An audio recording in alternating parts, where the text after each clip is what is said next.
Hier, Pad See Ew, gebratene Reisnudeln. Hallo, Nico hier, schön dich zu sehen. Die Reisnudeln, die breiten, die habe ich selber gemacht. Und wie das geht und wie meine Frau dieses köstliche Pad See Ew zubereitet, das zeige ich dir jetzt.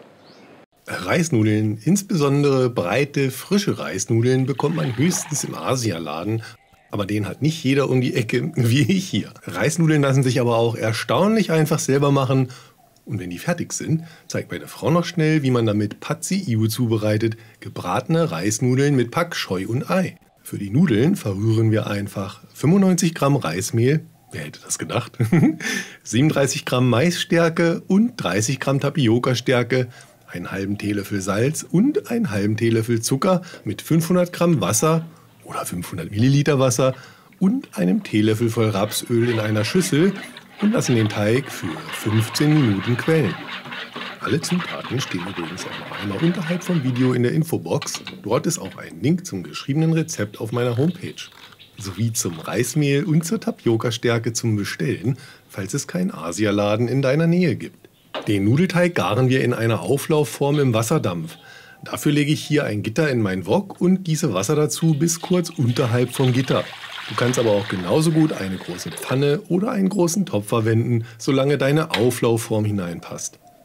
Meine ist etwa 20 x 30 cm groß. Eine kleinere funktioniert aber selbstverständlich auch. Man muss halt einmal mehr Nudelteig dämpfen. Aber das sollte jetzt kein Problem sein. Wenn man kein Gitter hat, kann man auch einen umgedrehten tiefen Teller verwenden. Das Wasser zum Kochen bringen und die Auflaufform mit Öl einpinseln. Öl ist ganz wichtig, auch bei den nächsten Schritten. Ohne Öl wird's nichts mit Reisnudeln. Wenn der Nudelteig lange genug gequollen hat, rühren wir ihn noch einmal kräftig durch. Ich gebe hier 2 große Kellen voll in die Form. Die Nudeln sollen nicht zu dünn sein, sie lassen sich dann nur schwer verarbeiten. Ein wenig dickere Reisnudeln sind außerdem auch wesentlich leckerer. Also wir wollen hier keine Glasnudeln machen. Den Teig durchschwenken, so gleichmäßig wie möglich in der Form verteilen und in den Wasserdampf stellen. Also auf das Gitter in den Wasserdampf stellen. Einen Deckel aufsetzen, ich verwende hier mein Bambustablett, und den Teig für 4 bis 5 Minuten dämpfen. Das Wasser soll dabei stark kochen. Darauf achten, dass es nicht verkocht und bei Bedarf neues Wasser dazugeben.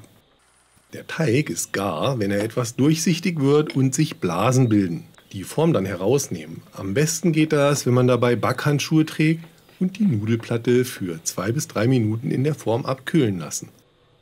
Ein Schneidebrett mit Öl einreiben. Ohne Öl kleben die Nudeln nur fest und das gibt eine Riesensauerei. Die Oberfläche der Nudelplatte auch noch zusätzlich mit etwas Öl einpinseln. Und dann die Ränder vorsichtig mit einem Gummispatel lösen. Anschließend die Nudelplatte herausheben und auf das Schneidebrett legen. Ich halbiere hier die Nudelplatte und lege sie übereinander. Man kann ruhig den ganzen Teig verarbeiten und übereinander stapeln. Nur das Öl dabei nicht vergessen. Anschließend können wir die Nudelplatten in breite Nudeln schneiden oder in dünne. Du kannst sie natürlich so breit und so dünn schneiden, wie es dir gefällt. Die Nudeln gebe ich in eine Schüssel und lockere sie ein wenig auf. Die Reisnudeln am besten am selben Tag verwenden oder im Kühlschrank bis zu 3 Tage aufbewahren.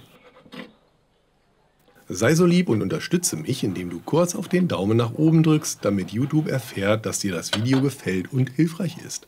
Sei auch so lieb und hilf mir dabei, den Kanal weiter wachsen zu lassen und abonniere meinen Kanal, falls du das noch nicht gemacht hast. Dankeschön! So, genug Eigenwerbung. Weiter geht's mit den Reisnudeln und Pad See Ew. ทำอะไรอยู่ ดูเมนูอาหารค่ะ โอ้ให้ดูนะครับ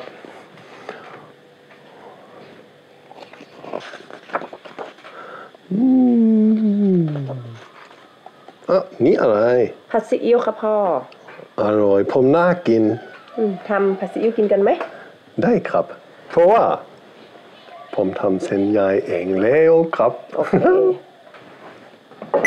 Okay, kochen wir noch schnell gebratene Reisnudeln. Dafür mischen wir die Reisnudeln, die wir gerade gemacht haben, oder gekaufte, erst mit 2 Esslöffeln dunkler Sojasauce, Ketchup Manis würde auch gehen, etwa 6 bis 8 Esslöffeln heller Sojasauce und 1 bis 2 Esslöffel Zucker. Dann 4 bis 6 Knoblauchzehen kurz etwas zerstoßen. Wie viel man verwendet, hängt von der Größe der Knoblauchzehen ab. Riesengroße würden auch 3 reichen. Wir nehmen hier 6 von den kleineren. Und ja, die Schale kann man dran lassen und mit essen. Das sind gesunde Ballaststoffe. Dann brauchen wir noch weiter 3 kleine Pak Choi oder 2 große. 4 kleine würden auch gehen, wenn man mehr Gemüse dabei haben möchte. Den Pak Choi etwas klein schneiden und waschen. Natürlich etwas länger waschen, als ich das hier zeige, bitte. Ich habe das einfach mal abgekürzt, weil es möchte ja keiner dabei zu gucken, wie wir hier 1 Minute lang den Pak Choi waschen. Okay? Ja, danach 4 Esslöffel Rapsöl in die Pfanne oder den Wok geben und dann als erstes den Knoblauch für einige Sekunden darin anbraten, damit der Geschmack vom Knoblauch gleich direkt auf das Öl übergeht. Dann 2 Eier dazugeben und kurz verrühren und etwas stocken lassen. An dieser Stelle kann man auch geschnetzeltes von Huhn, Schwein, Rind oder Kalb verwenden.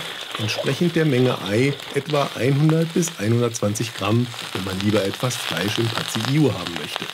Tofu geht natürlich auch und Tempeh.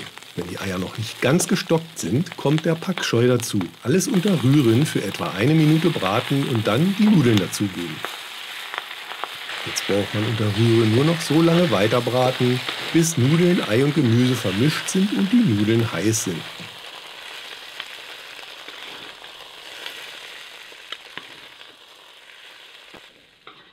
Also, das geht doch alles super schnell. In wenigen Minuten hat man ein super leckeres Essen auf dem Tisch. So, unbedingt noch ein paar geröstete Chiliflocken dazu. Wir essen hier nämlich recht gerne scharf. Meine Frau ist mit einer Freundin verabredet, deswegen sitze ich hier wie immer alleine. Also keine Angst, meine Frau wird nicht verhungern. Die ist zum Lunch, wie gesagt, mit einer Freundin. Und sie war so nett vorher, mir noch schnell dabei zu helfen, dieses Video zu machen. Bitte also so lieb sein und einen Kommentar für meine Frau da lassen. Die freut sich darüber garantiert sehr. So, das gesagt.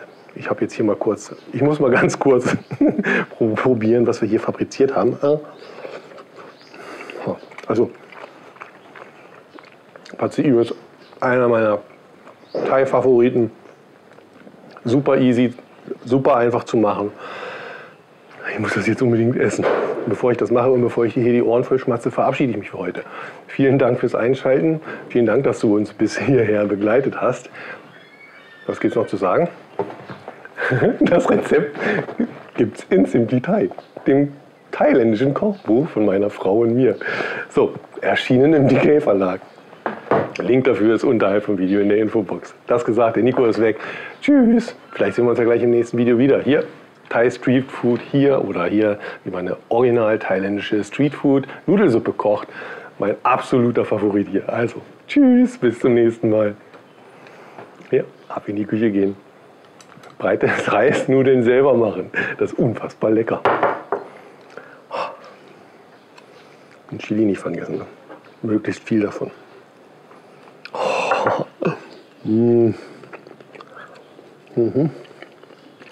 Ja. Mega.